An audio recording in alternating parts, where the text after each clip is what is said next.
qui nous était annoncé, qui a reconnu le bras de l'Éternel. Il s'est élevé devant lui comme une faible plante, comme un rejeton qui sort d'une terre desséchée. Il n'avait ni beauté, ni éclat pour attirer nos regards, et son aspect n'avait rien pour nous plaire. Méprisé et abandonné des hommes, homme de douleur et habitué à la souffrance, semblable à celui dont on détourne le visage, nous l'avons dédaigné, nous n'avons fait de lui aucun cas. Cependant, ce sont nos souffrances qu'il a portées, c'est de nos douleurs qu'il s'est chargé, et nous l'avons considéré comme puni, frappé de Dieu et humilié. Mais il était blessé pour nos péchés, brisé pour nos iniquités. Le châtiment qui nous donne la paix est tombé sur lui. Et c'est par ses meurtrissures que nous sommes guéris. Nous étions tous errants comme des brebis. Chacun suivait sa propre voie. Et l'Éternel a fait retomber sur lui l'iniquité de nous tous. Il a été maltraité et opprimé. Il n'a point ouvert la bouche, semblable à un agneau qu'on mène à la boucherie, à une brebis muette devant ceux-là qui la domptent. Il n'a point ouvert la bouche. Il a été enlevé par l'angoisse et le châtiment. Et parmi ceux de sa génération, qui a cru qu'il était retranché de la terre des vivants et frappé pour les péchés de mon peuple, on a mis son sépulcre parmi les méchants, son tombeau avec le riche, quoiqu'il n'eût point commis de violence et qu'il n'eût point de fraude dans sa bouche. Il a plu à l'Éternel de le briser par la souffrance après avoir livré sa vie en sacrifice pour le péché. Il verra une postérité et prolongera ses jours, et l'œuvre de l'Éternel prospérera entre ses mains. À cause du travail de son âme, il rassasiera ses regards. Par sa connaissance, mon serviteur juste justifiera beaucoup d'hommes, et il se chargera de leur iniquité. C'est pourquoi je lui donnerai sa part avec les grands. Il partagera le butin avec les puissants, parce qu'il s'est livré lui-même à la mort et qu'il a été mis au nombre des malfaiteurs, parce qu'il a porté les péchés de beaucoup d'hommes et qu'il a intercédé pour les coupables. Amen. Amen. Mes amis, merci ma soeur pour le passage, la lecture. Passage à garder, repasser dans vos cœurs. L'œuvre que Christ a accomplie pour nous en tant que brebis. Nous étions des brebis égarées, nous dit la parole au verset 6. Nous étions comme des brebis égarées, chacun suivait sa propre voie. Et l'Éternel a fait retomber sur lui nos fautes. En fait, littéralement, l'Éternel lui-même s'est substitué à notre place comme étant une brebis. Et voilà pourquoi il va dire, il a été maltraité et il s'est humilié et n'a pas ouvert la bouche. Pareil à un agneau qu'on mène à l'abattoir. Waouh! Quand on conduit un agneau à l'abattoir, il ne bronche pas. Il a été enlevé sous la contrainte et sous le jugement. Et dans sa génération qui s'est inquiété de son sort, qui s'est soucié de ce qui était exclu de la terre des vivants, frappé à cause de la révolte de mon peuple, on a mis son tombeau parmi les méchants. Yeshua qui n'était pas méchant, Yeshua qui n'arrivait rien faire, en fait, il s'est trouvé dans le même sort. Il s'est retrouvé en train de décoper la même sentence que les méchants à cause de toi et moi. Il s'est offert en sacrifice en tant que brebis. La brebis dans l'ancienne alliance était donnée, son sang était versé pour le pardon des péchés. Yoshua a dit que ce n'est plus le sang d'une brebis animale qui va te donner la vie. Celle qui va te donner la véritable vie, c'est mon sang. le sang d'un humain pour sauver l'humain. Parce que le sang des animaux ne peuvent pas sauver un homme. Le sang d'un animal ne peut pas te sauver. Le sang d'un animal ne peut pas te purifier d'un péché. Le sang qui te purifie du péché, c'est le sang de Jésus. Le sang qui nous purifie du péché, c'est le sang de Jésus. Le sang qui a coulé à la croix il y a plus de 2000 ans. On a mis son tombeau parmi les méchants. Littéralement, il s'est fait pécher pour que toi et moi, nous ayons la vie en tant que brebis. Waouh! Quelle grâce, mes amis, le Seigneur nous a fait. Alors nous revenons dans Jean. Nous revenons dans Jean 10 là-bas. On dit au verset 8, tous ceux qui... Non, au verset 7, Jésus l'a dit encore, en vérité, je vous le dis, je suis la porte des brebis. Verset 8, tous ceux qui sont venus avant moi sont des voleurs et des brigands. Mais les brebis ne les ont pas écoutés. C'est moi qui suis la porte. Si quelqu'un entre par moi, il sera sauvé. Il y a beaucoup qui sont entrés dans la bergerie, mais ils ont escaladé l'enclos. Beaucoup sont entrés dans la bergerie par escalade.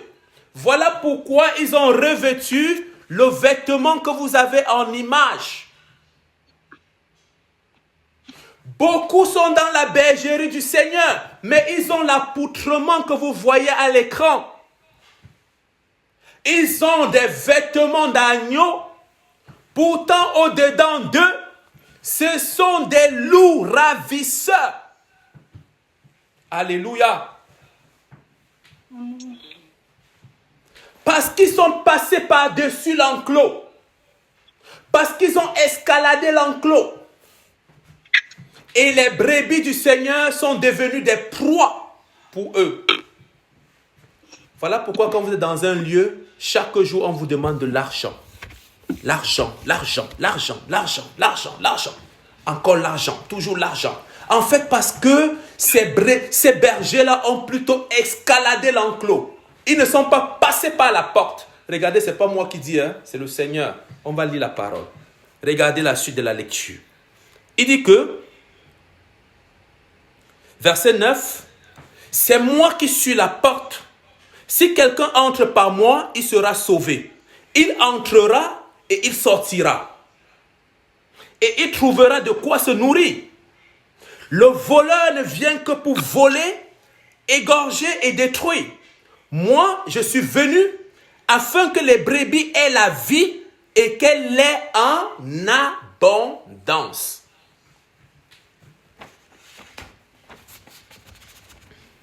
Les brebis du Seigneur qui le suivent, le Seigneur est là pour leur donner la vie en abondance. Tu ne peux pas prétendre suivre le Seigneur et tu n'es pas dans l'abondance. Quand on parle de l'abondance, on parle de la paix du cœur, on parle de l'assurance du salut, on parle de la vie dans le calme et la tranquillité, on parle de l'obéissance à Dieu. C'est toutes ces choses qui constituent pour nous de l'abondance. Et non les biens matériels. Alléluia. Et la parole nous dit que celui qui entre par la porte va ressortir par la porte. Mais celui qui rentre, qui passe par-dessus l'enclos, en fait, il a pour rôle de venir disperser les brebis. Et voilà, il dit que quoi? Celui-là qui est passé par-dessus l'enclos, la parole l'appelle au verset 10, le voleur. Beaucoup sont des voleurs dans le champ du Seigneur.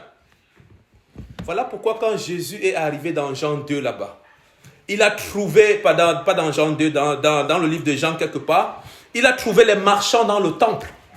Il était tellement irrité qu'il a fait un fouet. Il a dit, vous avez transformé la maison de mon père en une caverne de trafic, une caverne de voleurs. Et c'est ça aujourd'hui ce qu'est beaucoup de bâtiments d'église. C'est devenu un lieu de marché. Parce que en fait, les gens ont abandonné la mission pour devenir des commerçants dans la maison du Seigneur. En fait, des voleurs. C'est la parole qui dit qu'on les appelle des voleurs. Celui qui est passé par-dessus l'enclos, on l'appelle un voleur. Mais les brebis passent par la porte et ils ressortent par la porte. Alléluia.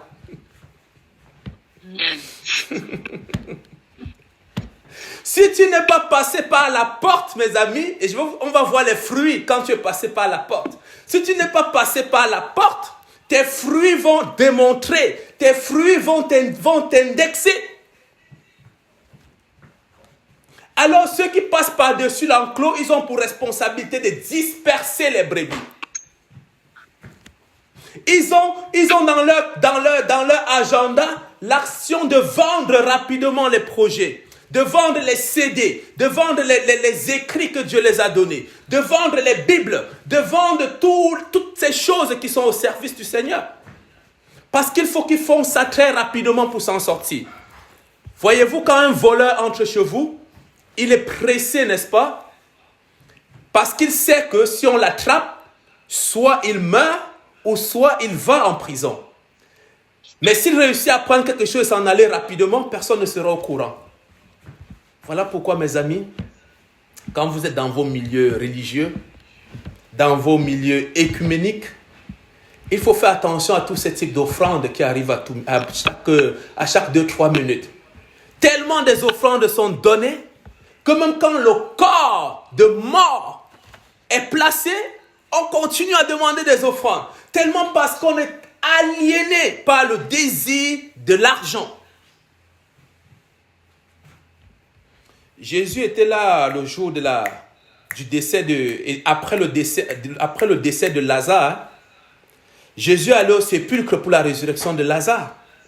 Quand Jésus a fini de ressusciter Lazare, on n'a jamais dit qu'à apporter l'offrande. On n'a pas demandé l'offrande. Non, pas du tout. Quand Abraham est mort et qu'on l'a enterré dans le champ de Macpéla là-bas, on n'a pas demandé les offrandes. Pas du tout. Quand Rebecca, Saraï, toutes sont mortes, on n'a pas demandé l'offrande. Mais d'où vient-il qu'aujourd'hui, même quand les corps sont déposés prêts à aller dans le lieu sépulcral, au lieu d'être émus de compassion pour la famille endeuillée, on trouve quand même le moyen de dépouiller la populace qui est là. Et quand ça ne va pas, on va dire deuxième offrande, troisième offrande. Mes amis, ce sont des personnes qui sont passées par-dessus l'enclos pour se retrouver dans la bergerie. Alléluia. Waouh, quelle grâce, Seigneur. Il dit, le voleur ne vient que pour voler, égorger et détruire. Moi, je suis venu afin que les brebis aient la vie et qu'elles aient la vie en abondance. Accroche-toi à la porte, d'abord au bon berger. Ensuite, accroche-toi à la porte véritable. N'ouvre pas une autre porte dans ta vie. Par la suite, continue à marcher avec le bon berger parce que si tu t'en détournes, le voleur va passer par-dessus. Il va rentrer dans ta maison, il va t'égorger, il va te voler, il va te détruire. Le voleur, mes amis, c'est aussi l'image de Satan. Le voleur encore, c'est l'image du serpent ancien. Le voleur, c'est le destructeur. Celui-là qui veut te sortir de la pleine présence de Dieu. Celui-là qui veut que tu t'éloignes au maximum de la vie de Dieu. Le voleur, ça peut être aussi Satan dans la manipulation de tes pensées, te faisant croire que ce que tu veux absolument faire, c'est ça la volonté de Dieu.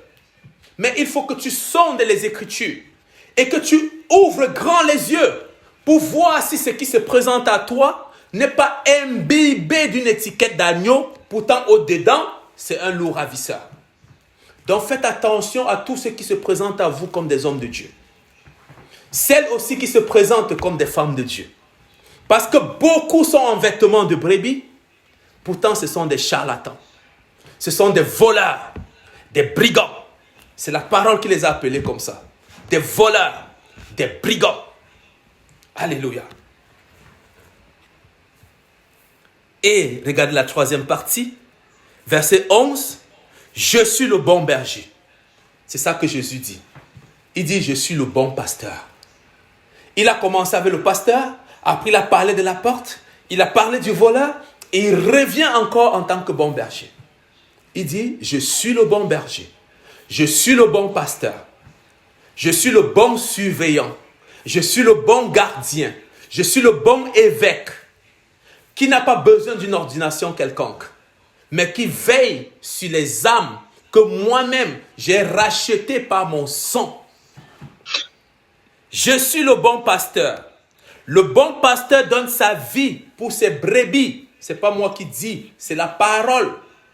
Est-ce que vous voyez le verset 11 tous ensemble, mes amis? Le bon pasteur donne sa vie pour ses brebis.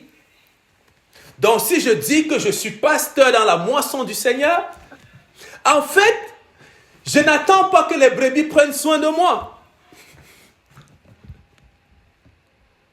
Je dois donner mon 100% pour la brebis qui est devant moi. Je dois prendre soin d'elle. Je dois m'occuper d'elle. Je dois m'assurer que la brebis se nourrit. Et je ne dois attendre rien en retour de la brebis. Parce qu'en fait, ce n'est pas la brebis qui m'a demandé d'être son berger. C'est l'Éternel qui m'a suscité pour être un berger pour un temps dans la vie de cette brebis-là. Voilà pourquoi aujourd'hui, beaucoup de personnes vont vous dire, tu peux épouser 2-3 femmes, c'est pas grave. En fait, ces personnes sont animées d'un esprit de guerre. Ces personnes sont animées d'un esprit de voleur. C'est des personnes qui sont rentrées dans la bergerie en sautant. Vous allez voir des gens qui vont vous dire, non, il faut goûter d'abord la femme avant de vous marier. Ça, c'est des sorciers, c'est l'esprit de l'antichrist. C'est l'esprit du voleur, c'est l'esprit de Satan. Voilà pourquoi je vais encore vous dire, jeunes femmes, ne vous laissez pas séduire par de tels évangiles. Parce que le venin qui alimente cet évangile, mes amis, c'est le venin de la mort. C'est le venin de la mort. Aucun homme, dans la parole, est d'abord allé goûter une femme avant de l'épouser. Il fallait épouser réellement en bonne et due forme. Et puis on continuait. Et là, ils disent que tu peux avoir plusieurs femmes. Et puis, ils s'appuient sur le fait que Abraham avait connu sa servante. Ils s'appuient sur le fait que Moïse avait 300 femmes et 700 concubines. Mais ce qu'ils ne comprennent pas, ces charlatans en col bleu, c'est que dans la parole de Dieu, il y a ce qu'on appelle la dispensation, les dispensations. En fait, l'évolution de la parole d'âge en âge. Et d'âge en âge, on parle de l'âge de la méconnaissance, après on parle de la connaissance, la loi, ainsi de suite, jusqu'au temps de la grâce. Et présentement, nous sommes dans l'âge de la grâce. Et étant donné que nous sommes dans l'âge de la grâce, Jésus a changé le paradigme. Donc aujourd'hui, tu ne peux plus commettre l'inceste. Pourtant, le Seigneur avait permis l'inceste au temps de Noé pour perpétrer la terre. Mais l'inceste n'est plus d'actualité.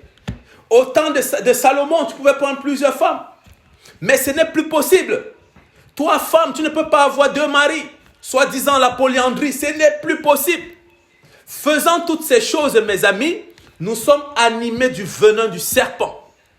Nous sommes animés du venin de Satan. Nous sommes animés du venin de la mort. Voilà pourquoi les brebis entendent la voix du bon berger et ils le suivent.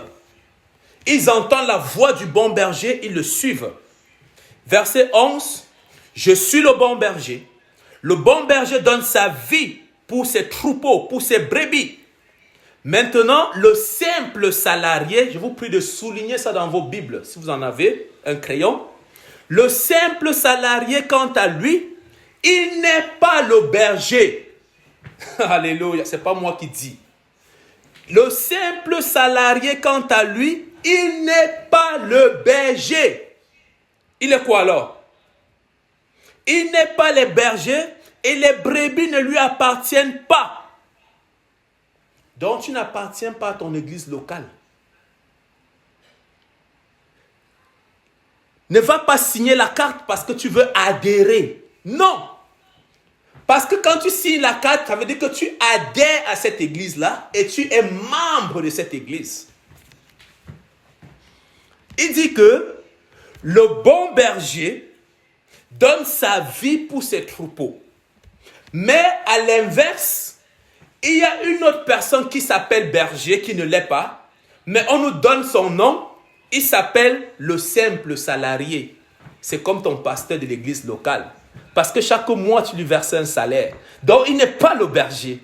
Il est le salarié. Alléluia. C'est comme toutes ces personnes qu'on les paye les vacances chaque année pour aller se reposer. Mais dans le fond, ils ne sont pas les bergers du Seigneur.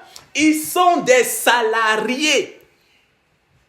Et s'ils sont salariés, qu'est-ce qu'ils font alors? Regardez. Quant à lui, il n'est pas berger. Et les brebis ne lui appartiennent pas. Lorsqu'il voit venir le loup, il abandonne les brebis et prend la fuite. Alors, le loup s'empare et les disperse. Verset 13. Le simple salarié s'enfuit car il travaille pour de l'argent. Et ne se soucie pas des brebis. Quelle tristesse. Vous ne voyez pas beaucoup qui travaillent comme des simples salariés et ils pensent qu'ils sont des brebis, ils sont des bergers pour les brebis du Seigneur? Non, ils sont juste là pour de l'argent. Encore l'argent. Toujours l'argent. Quand il a fini de prêcher, à peine il descend de la chair, le panier d'offrande suit. Quand il a fini de prier, à peine il dit Amen, il t'a déjà demandé l'offrande du prêtre, du prophète. L'offrande du pasteur. À peine il a fini, on a déjà demandé de cotiser pour l'envoi en mission. En fait, pour l'envoyer en vacances. Est-ce que vous avez vu Jésus prendre des vacances? Non. Et même si Jésus devait prendre les vacances, il n'a demandé l'argent à personne. Maintenant, vous allez me demander comment alors ce qu'on fait pour donner l'argent à l'église. La Bible dit de donner avec joie, comme vous avez résolu dans votre cœur. Je ne vous dis pas de ne pas donner l'argent dans vos églises. Je dis d'ouvrir les yeux. Donc maintenant, quand il y a une œuvre qui se fait, le Seigneur, tu es quelque part, on a prêché, tu es touché par la parole, alors le Seigneur suscite des projets. Le Seigneur peut mettre dans ton cœur, peut-être du groupe que nous sommes, il faut qu'on fasse une visite dans un orphelinat.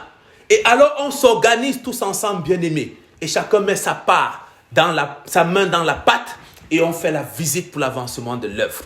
Voilà l'organisation. On n'est pas là pour me donner l'argent à moi qui a la grosse tête, parce que j'apporte la parole. Non! Non!